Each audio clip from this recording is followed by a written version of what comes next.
Before I get started, let me make this clear. I am not a tether. I have no ties to immigration. I'm from Kentucky via Lexington and Louisville. My parents from Kentucky, my grandparents from Kentucky, my great-grandparents from Kentucky. There's plenty of proof in the pudding that I'm an American descendant of slavery or a foundational Black American. But everything you're talking about is irrelevant to what I'm saying. When I see other Black people attacking Africans and other Black immigrants or whatever, y'all sound like a bunch of Black rednecks. Sound like stuff that come out the mouth of a racist white supremacist. You need to go back to Africa and not flee your country and go back and build or whatever. They're just as much a victim of white supremacy as we are over here. And this is what the white man wants. The white man tells them and schools them before they come over here to stay away from us.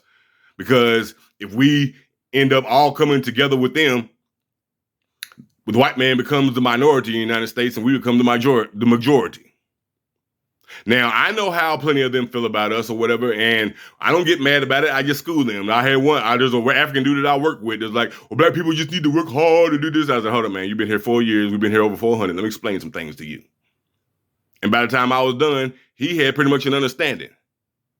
Ain't nobody engaged in this kind of stuff or whatever over some hashtag bandwagon for money, merchandising, and dirty politics.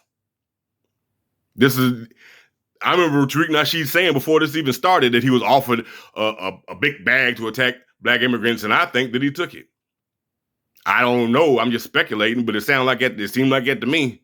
As far as Yvette Carnell and Tony, that was more how I felt about them was more about Reverend Kevin Cosby, who was hosting the ADOS conference, because everybody in Louisville knows that he plays tricks for dirty politics for gifts, pushing local Republicans and stuff on his congregation just to get the little gifts from them and all that kind of stuff. But that's a totally different story.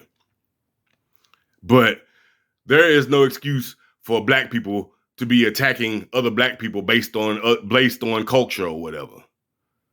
Y'all need to go back to where you came from. Y'all need to flee or whatever. Y'all more worried about attacking Black immigrants than coming up against our white oppressors, flying our oppressor's flag and all that kind of stuff or whatever. There's nothing you can say to justify that, man. This ain't emotionalism. This is realism.